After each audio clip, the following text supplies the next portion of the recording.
Do you know about some of the most disastrous periods in human history, and by far some of the biggest mistakes humankind has ever made? In this list, we're going to be looking at several periods in history where complete and utter disaster took place in different parts of history. First up on our list, we're going to be looking at the Maya, Aztec, and Inca Empire collapses during the colonial period of the Spanish conquistadors.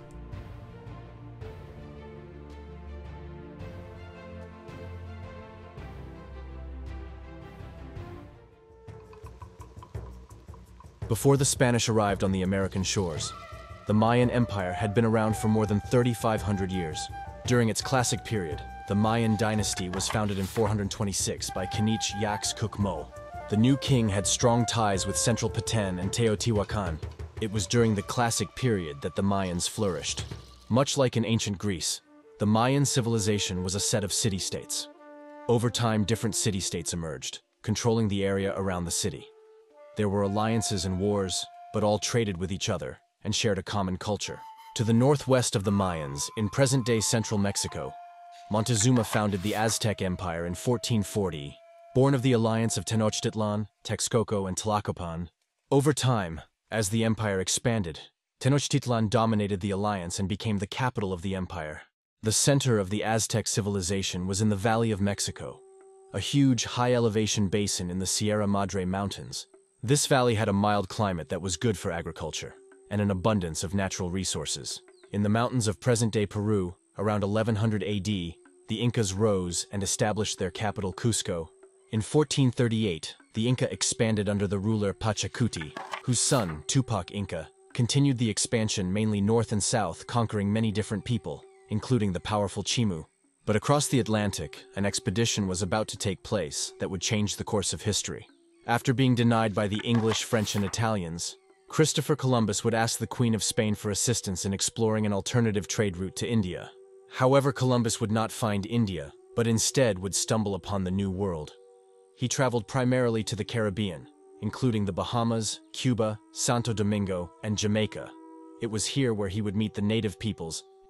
This would bring about numerous voyages where Spain would be a leading trailblazer in sailing the ocean blue to the Americas. Spain sent its conquistadors to uncover the mysteries and possible fortune that the New World had to offer. Landing in modern-day Puerto Rico, Cuba, and Mexico, the Spanish would encounter the ancient Mayan civilization first in the 16th century.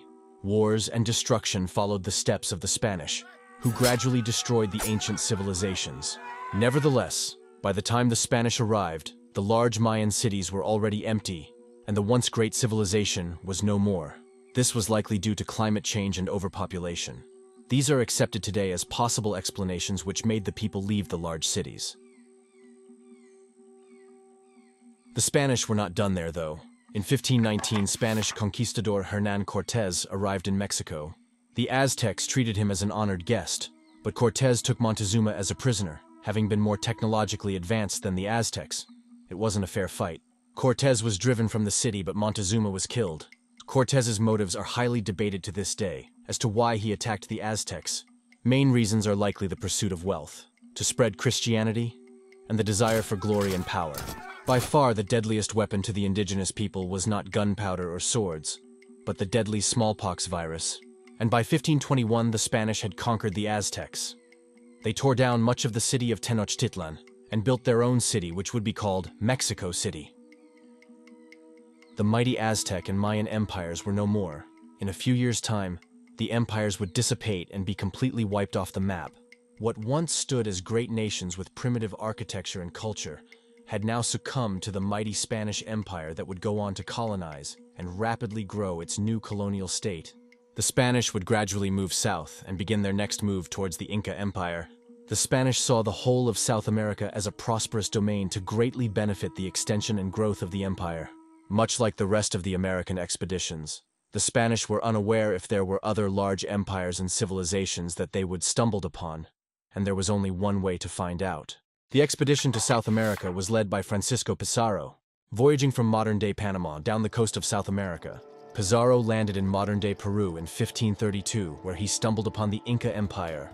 The empire was already severely weakened by civil war and diseases such as smallpox, Francisco would end up capturing Inca Emperor Atahualpa and hold him for ransom.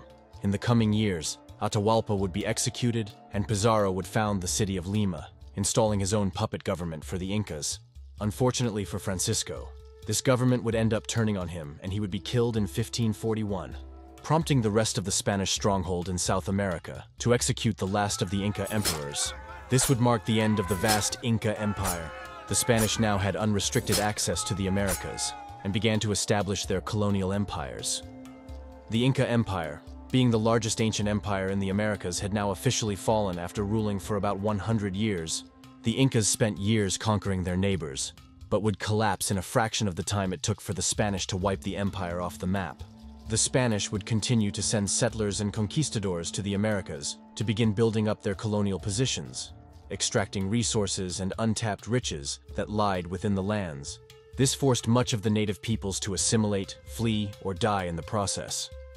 The collapse of these ancient empires serves as a reminder of the delicate balance between nature, power struggles, and the consequences of outside influence.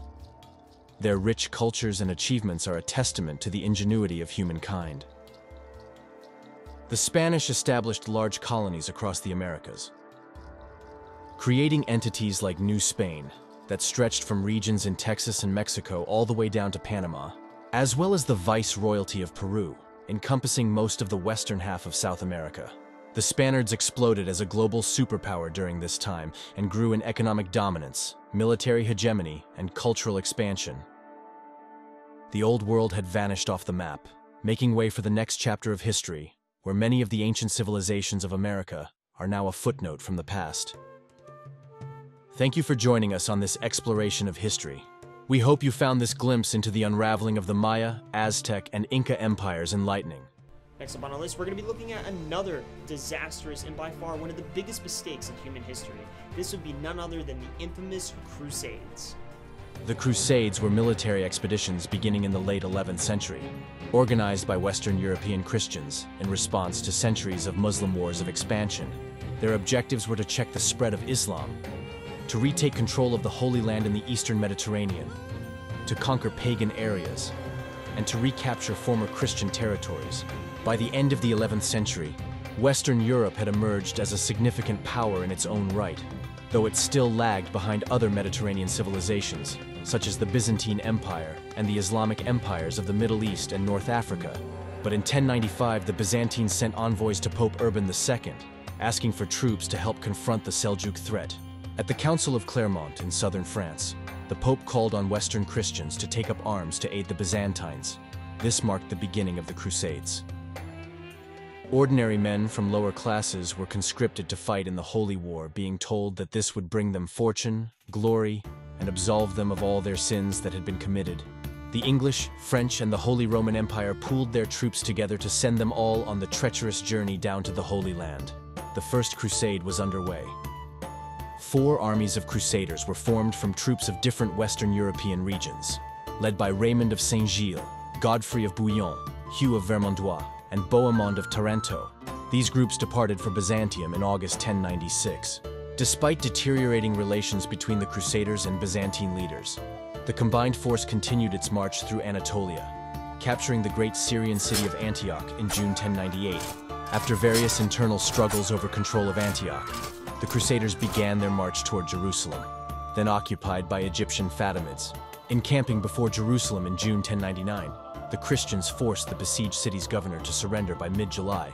Having achieved their goal in an unexpectedly short period of time after the First Crusade, many of the Crusaders departed for home.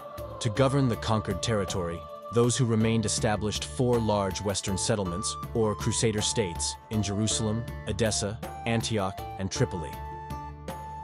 The Kingdom of Jerusalem most notably would be the strongest of the 4 Christian states. For a time, Jerusalem saw peace and remained in a state of tranquility for several decades. The First Crusade was an overall success for the Christian forces. However, this victory would be short-lived. The Christians would not see an easy success in what was to follow. In 1144, the Seljuk general Zangi captured Edessa, leading to the loss of the northernmost Crusader state. News of Edessa's fall stunned Europe and caused Christian authorities in the West to call for another crusade, led by 2 great rulers, King Louis VI of France and King Conrad III of Germany. The Second Crusade began in 1147. After Louis and Conrad managed to assemble their armies at Jerusalem, they decided to attack the Syrian stronghold of Damascus with an army of some 50,000. Damascus's ruler was forced to call on Nur al-Din, Zanghi's successor in Mosul, for aid. The combined Muslim forces dealt a humiliating defeat to the Crusaders, decisively ending the Second Crusade. After numerous attempts by the Crusaders of Jerusalem to capture Egypt, Nur al-Din's forces seized Cairo in 1169 and forced the Crusader army to evacuate. Upon Shirkuh's subsequent death, Sultan Saladin assumed control and began a campaign of conquests that accelerated in 1174. The Battle of Montgisard was fought between the Kingdom of Jerusalem and the Ayyubid dynasty on 25 November 1177 at Montgisard. The 16-year-old King Baldwin IV of Jerusalem, severely afflicted by leprosy, led outnumbered Christian forces against Saladin's troops in what became one of the most notable engagements of the Crusades. The Muslim army was quickly routed and pursued for 12 miles. Muslim historians considered Saladin's defeat to be so severe that it was only redeemed by his victory 10 years later at the Battle of Cresson, the Battle of Hattin, and the Siege of Jerusalem in 1187. His troops virtually destroyed the Christian army at the Battle of Hattin, taking back the important city along with a large amount of territory. Outrage over these defeats inspired the Third Crusade, led by rulers such as the aging Emperor Frederick Barbarossa, King Philip II of France, and King Richard I of England, also known as Richard the Lionheart. In September 1191, Richard's forces defeated those of Saladin in the Battle of Arsuf, which would be the only true battle of the Third Crusade. From the recaptured city of Jaffa, Richard re-established Christian control over some of the region and approached Jerusalem, though he refused to lay siege to the city. In September 1192, Richard and Saladin signed a peace treaty that re-established the Kingdom of Jerusalem, though without the city of Jerusalem, and ended the Third Crusade. Though Pope Innocent III called for a new crusade in 1198, power struggles within and between Europe and Byzantium drove the Crusaders to divert their mission in order to topple the reigning Byzantine emperor, Alexius III, in favor of his nephew, who became Alexius IV in mid-1203. The Crusaders would depart from Venice and raid Croatian towns along the way. Once the Pope got wind of this, he excommunicated the Venetians and Crusaders. The new Byzantine emperor's attempts to submit the Byzantine Church to Rome was met with stiff resistance, and Alexius IV was strangled after a palace coup in early 1204. In response, the Crusaders declared war on Constantinople, and the Fourth Crusade ended with the devastating fall of Constantinople, marked by a bloody conquest, looting, rape, and near destruction of the magnificent Byzantine capital later that year. The Fourth Crusade was hardly a crusade at all, and tainted the noble mission that the Crusades built themselves upon prior. Throughout the remainder of the 13th century, a variety of crusades aimed not so much to topple Muslim forces in the Holy Land, but to combat any and all groups seen as enemies of the Christian faith. These crusades did not prevail in any way. In fact, it only weakened the Christian kingdoms further, and began to make many Christian countries question the authority of the Church and its role in state affairs. While the Crusades ultimately resulted in defeat for Europeans and a Muslim victory, trade and transportation improved throughout Europe as a result of the Crusades. Some historians believe it was this period that may have paved the way for the Renaissance. Among followers of Islam, however, the Crusaders were regarded as immoral, bloody, and savage. The ruthless and widespread massacre of Muslims, Jews, and other non-Christians resulted in bitter resentment that persisted for many years. In the end, the Crusades ended in failure, leaving many with nothing gained and just a mere few in power able to profit off of the hardship. Lessons can be drawn from this period with the clashing of cultures, religions, and empires on a scale not seen before in history. The Crusades in many ways has effects felt to this day. After the Crusades, the next item on our list that we're going to discuss is going to be several centuries back into the future, where we're going to be looking at just before the Napoleonic era, but right after the American Revolution. This would be one of the biggest mistakes that was ever made by a potential European superpower that lost its way in what would be known as the Northern War. Coming off the heels of the Torstenson War, which saw Sweden declaring its independence from Denmark, the Second Treaty of Brömsebro was signed in 1645. Denmark had to make huge territorial concessions, which was a great win for Sweden. Afterwards, Sweden put its gaze towards Poland, in an attempt to assert dominion over the Danzig region. Led by ruler Carl Gustaf, who would jointly invade and occupy Polish lands along with Russia, Sweden had great success in its Polish campaign and reinforced Swedish nationalism as a result. Denmark saw an opportunity to regain what it had lost from its previous defeat. The Danish tried their hand at invading Sweden, but to no effect. In fact, the Swedes ended up pushing the Danes back and captured territory in Norway. Sweden would eventually settle on peace deals to their benefit. However, they were in a difficult spot financially. This was due to the fallout of the outrageous spending of Queen Christina of Sweden a few decades earlier. Sweden needed a way to repair the financial burden. Their opportunity would come on December 26, 1674. Sweden would be paid off by France to invade Brandenburg, Prussia, to assist the French in their ongoing war with the Holy Roman Empire. This greatly upset and emboldened an anti-Swedish coalition between Denmark, Poland, and Russia. Sweden's invasion of Prussia would be the first domino to fall that would set the gears in motion towards the empire's downfall. All three powers would simultaneously declare war and launch invasions against Sweden across all fronts. What would follow would be a series of battles fought over the course of about 2 decades. Brutal warfare fought on land and sea, in the heat of the summer, and in the freezing temperatures of the winter. The Swedish by this point were becoming overwhelmed with the war that had grown beyond their control. By this point, the Swedish were limited in their ability to counter the invasions being blocked off from allies such as France. Turbulent times were on the horizon for the young empire. Russia would proceed with the invasion of Estonia and Latvia, occupying the territories and begin to close in on the Swedish mainland. The defeats for Sweden would not let up. At the siege of Fort Fredriksson in autumn of 1718, a musket ball or grape shot struck King Charles XII of Sweden through the left temple while he was inspecting the trench works and killed him instantaneously. The death of the king effectively ended the attack on Fredriksson, and the invasion was called off, leading to the conclusion of the Great Northern War. Sweden would go on to lose Estonia and Latvia to Russia, and its Pomerania territories to the Holy Roman Empire.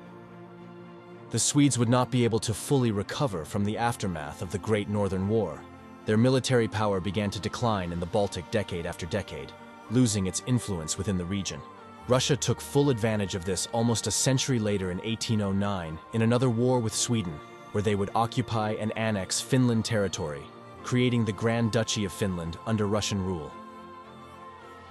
Sweden once had a great opportunity to become a superior force in the north of Europe.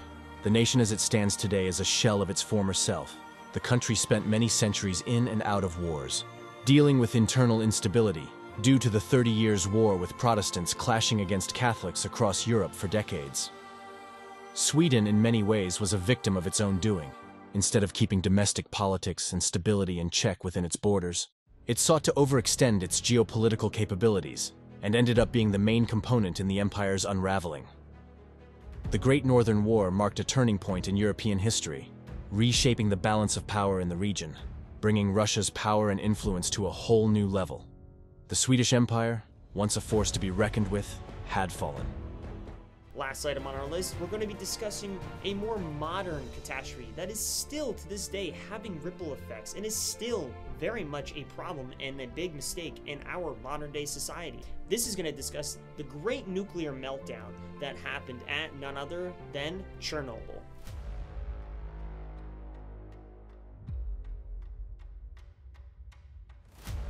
Without a doubt, one of the most deadly extinction-level events in history was the Chernobyl disaster. Among other prevalent threats like World War III, nuclear holocaust, population collapse, or even asteroids, Chernobyl was a man-made error with ramifications like no other disaster in human history. This is the historical summary on the Chernobyl disaster. Before Chernobyl, the world had only been familiar with the effects of radiation from the Hiroshima and Nagasaki nuclear bombs that ended World War II. This would change decades later, and not for the better. Today, Chernobyl resides in the Kyiv Oblast region in Ukraine, but back in 1986, Ukraine was part of the Soviet Union. Morning of April 26, 1986, at 1:23 a.m., the Chernobyl plant conducted a test at reactor number 4. Unexpectedly, a huge explosion quickly followed by at least one more blew the 1,000-ton roof right off the reactor and shot a fireball high into the night sky. A blackout roils the plant as the air fills with dust and graphite chunks, and radiation begins spewing out. The ionizing radiation levels in the worst hit areas of the reactor building have been estimated to more than 20,000 roentgens per hour. That's 40 times worse than the bombs dropped on Japan. A massive undertaking in the attempts to rectify the situation was underway. This started with establishing an exclusion zone that would see to evacuate all residences with a 40-kilometer radius. This also included the city of Pripyat, which at the time had approximately 50,000 people. The winds, however, carried the radioactive material across the continent, affecting more than 40% of Europe's population. The Soviets needed to act fast to contain the fallout that would ensue from this disaster. Once an exclusion zone was set, liquidation teams were sent in to put out the fire, clean radioactive debris, prevent further meltdown setback, and even put down pets left behind by their owners. There was a lot of secrecy and cover-ups during this ordeal. The USSR did not want to be humiliated by this mistake. The KGB was actively used to censor, jail, and even kill those who spoke up about who and what was responsible. The US helped build a protective concrete shelter, or sarcophagus, to cover the destroyed reactor to prevent further contamination. This initial shelter was never intended to serve as a permanent fix for the highly radioactive material, which is why an even larger containment structure was put on top of the sarcophagus to really slow down the deterioration of the containment. Chernobyl is still a problem to this day. The radioactive atoms are still continuing to fire off like 1 trillion bullets at a time, many of which will not stop firing for more than 50,000 years. Chernobyl is worth remembering as it was the action of a few that affected millions. Thank you so much for watching. What are your thoughts on our list? Let us know in the comments, and don't forget to subscribe for more historical content. We'll see you in the next one.